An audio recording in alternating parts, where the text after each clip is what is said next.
Flames and smoke blanketed the battlefield. War banners fluttered. Soldiers stood at attention, awaiting divine orders. Then came the call to advance.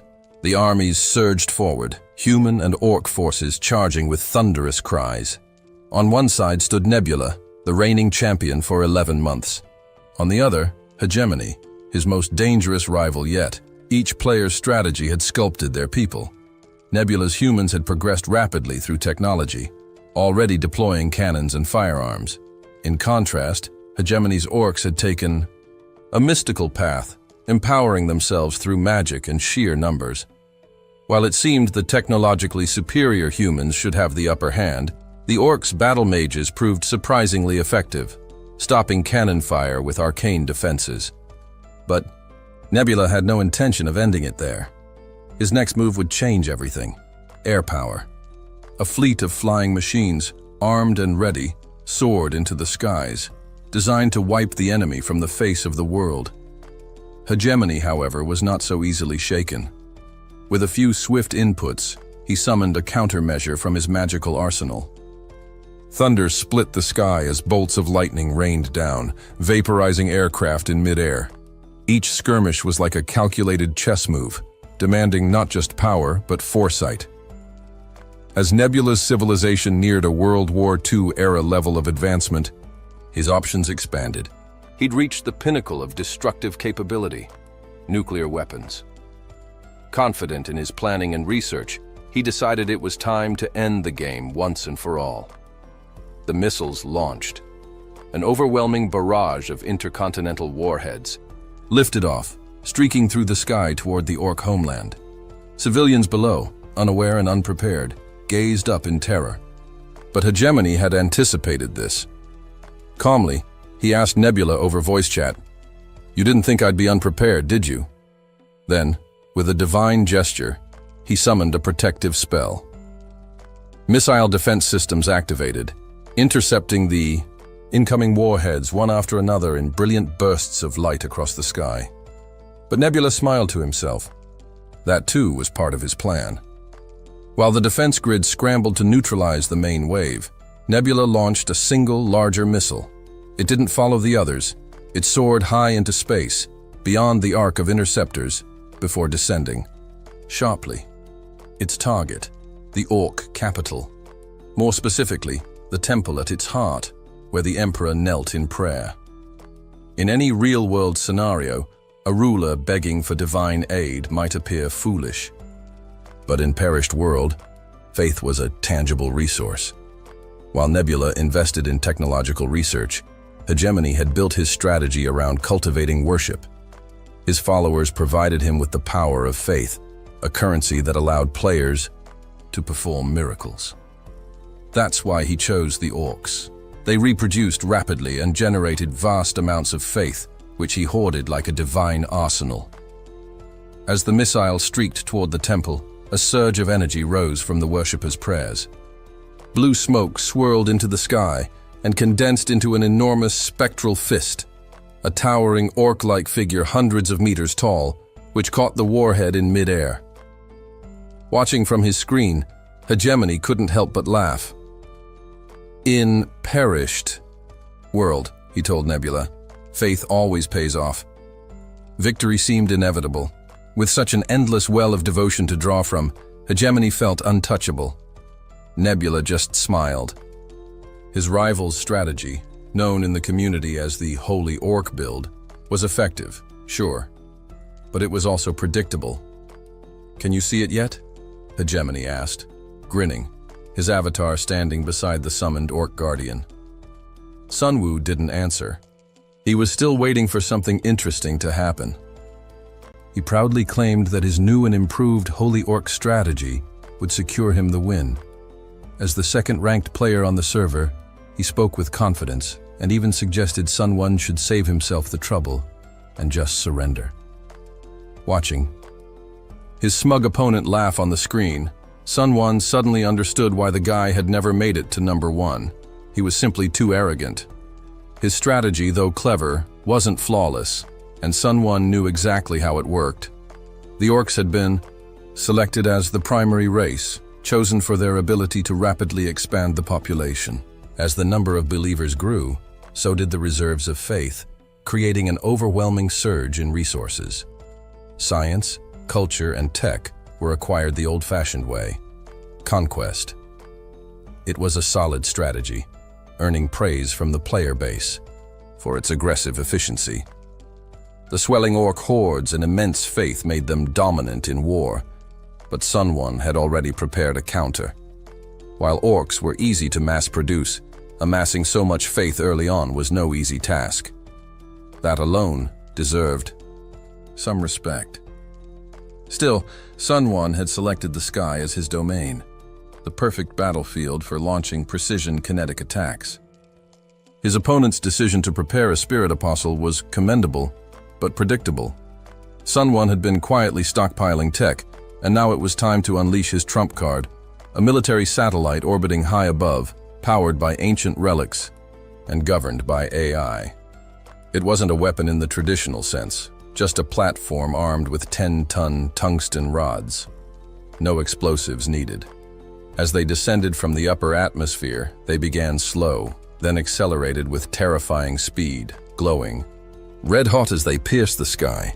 His rival watched in disbelief, eyes wide, clearly not expecting this level of brutality. He cursed in frustration, helpless against this spaceborne assault. He commanded his holy orcs to shield the temple, desperate to protect the Emperor, but it was already too late. Sun One knew the truth. Nothing could stop those rods. Once they gained enough velocity, they hit with the force of nuclear weapons. The gravity-assisted strikes ripped through even the strongest defenses. The rod meant for the temple landed with a thunderous crash, obliterating the entire capital in one devastating moment. The imperial palace was reduced to dust. The Orc Emperor himself, despite layers of enchanted protection, was utterly destroyed, his staff of power falling to the ruins below. The underground temple collapsed, and with it, all the faith that had taken so long to build crumbled into nothingness. Without faith, the spells began to unravel, vanishing one by one. And when faith disappears, so do the apostles. Disoriented and powerless, his opponent's once mighty civilization unraveled. Holy orc apostles scattered, and chain reaction explosions tore through cities and infrastructure. One by one they fell like dominoes. In the end, the player had no choice but to surrender. Once again, Nebula was declared the victor. After the match, Sun One thanked his opponent for a good game. But the guy couldn't let it go. He begged for a rematch, swearing this time he'd win. Request after request popped up on Sun One's monitor, but he just shook his head and logged out. He couldn't understand why his rival dragged it out for so long. Maybe he thought he had a hidden ace, but if he did, it never showed. Still, the win meant something. Sun One had officially completed the 12-month achievement of staying ranked, a 1. Just as he was about to get some well-earned rest, a sudden notification appeared. At first, he assumed it was a late-night text, but when he clicked it, a stunning message popped up. He had officially completed every single in-game achievement. He was the first. The next message surprised him even more.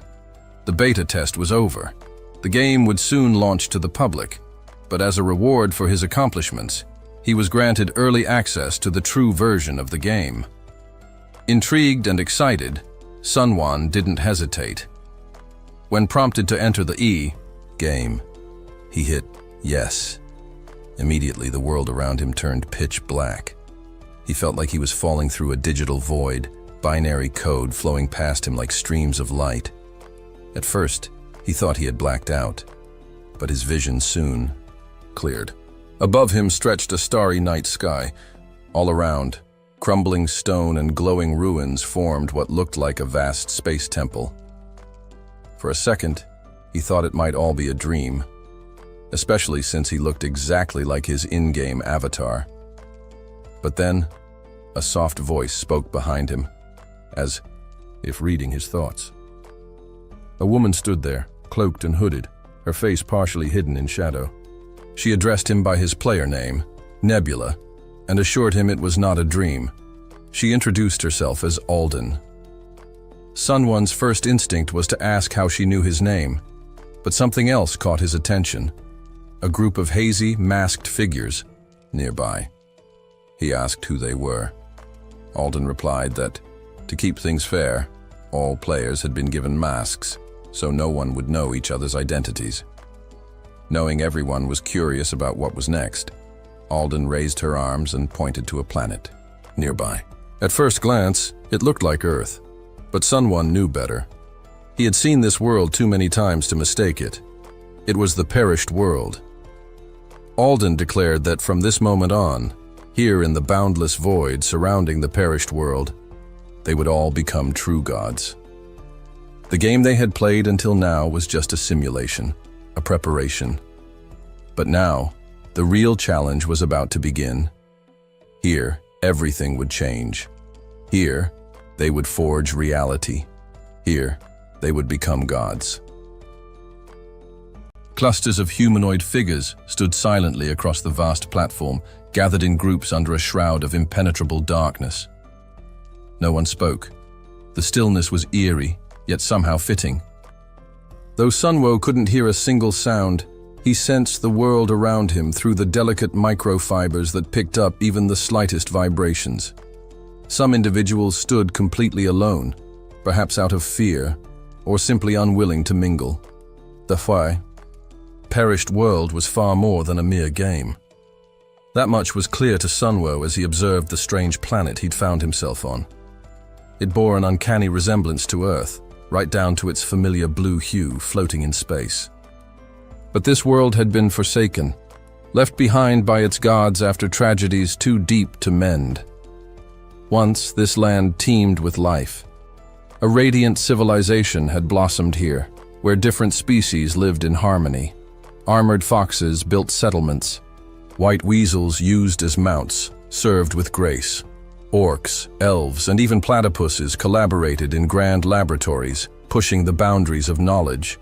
It was a golden era, but peace didn't last. For reasons lost to time, the gods turned their backs on the planet. Terrified by the presence of dragons, creatures whose power rivaled their own, they fled into the cosmos, erasing all traces of themselves. In their absence, the world awaited new divinities. Now, all players gathered before a towering granite table, where Alden stood to explain the rules. The perished world had become a proving ground, a divine audition. At first, it was just a curiosity, an experimental game meant to ease boredom. But now, anyone with the courage to play could rise to godhood. At the outset, only the desperate, those who had lost everything, would believe in you. But with luck and strategy, your followers would grow. The one who earned the most devotion would ascend to become the sole deity of this forsaken world. The winner would have absolute control. No one would challenge the will of the supreme being. All desires, no matter how wild, could be realized. This offer sparkled with temptation, drawing in the greedy and the broken alike. Sunwo nodded slowly, but he noticed Alden was holding something back. He raised a hand. "What if I choose to surrender now?" he asked, his voice calm but curious. Alden responded evenly. "If you withdraw before the game begins, you'll be returned to your normal life. But all memories of this world will be erased. Your time here forgotten," Sunwo pressed further. "And if someone gives up mid-challenge? There's no exit once it begins," she said. "No turning back." He adjusted the skull of the Ulet resting on his head. "What if another player defeats me? What happens then?" "Then you'll meet a divine end," Alden replied. "The Watchers revel in such outcomes. It's a spectacle to them." Sunwo had expected as much. In a game where only one can claim victory, stakes this high were inevitable. And since this was no simulation, but something rooted in reality, losing meant far more than defeat. It meant death.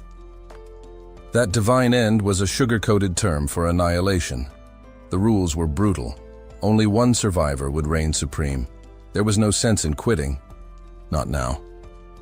Sunwo had more questions, but Alden raised a hand to halt him. The time for talking was over. Shuffling a stack of cards, she addressed the group. If anyone wishes to withdraw, now is your last chance.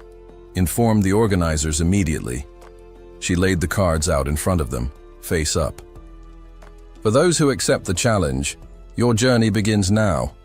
Select your starting land. Just like in the original Perished World game, the first step was claiming a piece of territory, one small patch to rule and nurture. Around the table, murmurs rose. Doubt flickered in the eyes of a few participants. 5 players stepped back. They opted out, unwilling to risk everything. Cowards, perhaps, or simply realists. With their departure, only 27 contenders remained from the original 30. Alden turned to Sunwo. You may choose first. He raised an eyebrow at the unexpected honor, but didn't object. Shrugging, he stepped forward. The order didn't matter much. The territories all had randomized potential. It was luck and management that would decide their value. He picked the first card that caught his eye. Its blue back shimmered as he flipped it over. Instantly, a glowing circle of runes illuminated the ground beneath his feet. Without warning, the spell activated, teleporting him to the selected location. Once there, a new decision awaited. The choice of his first species and tribe to rule. The game had truly begun. The planet was stunning. Each continent carried its own charm, whether viewed separately or as part of the whole. The third continent, the largest of them all, lacked the natural wealth of the first and didn't enjoy the gentle weather of the second. Instead, it was a land marked by diversity, home to strange creatures, powerful monsters, and ancient ruins brimming with mysterious abilities. These ruins could shift the balance of power depending on how wisely they were used. Tools of fortune or downfall. Sunwo began his task by analyzing the new land he had been assigned. The region was a peninsula on the eastern edge of the third continent. A serene river flowed nearby, cutting through lush woods nestled in the hills. Frogs rested quietly in the water, their green skin barely rippling the surface. One of them, eyes locked on a fluttering blue butterfly, seemed ready to pounce. But the insect wasn't the target.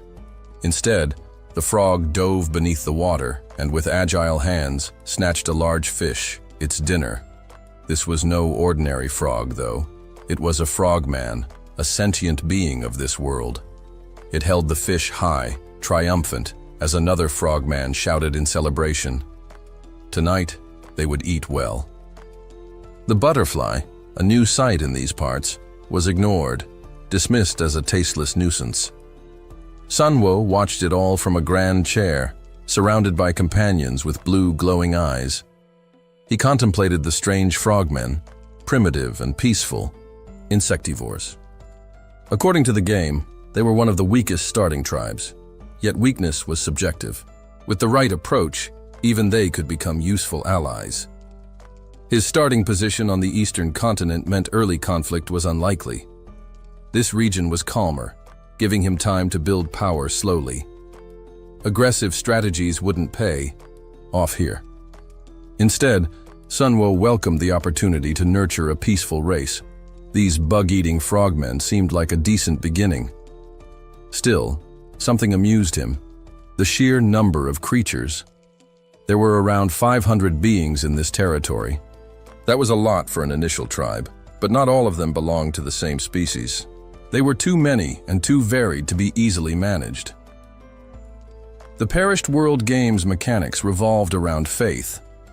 The stronger a creature's belief in its god, the more influence the player could wield over them. But 10 points of faith and 10 followers? That was a drop in the ocean, useless at this stage. Without advanced technology, there was little he could do. And so, Sunwo turned his eyes to the other options. He brought up another screen, revealing a group of lizard-like beings trudging through a vast, sun-scorched desert. These were lizardmen, tough, resilient, and also insectivores.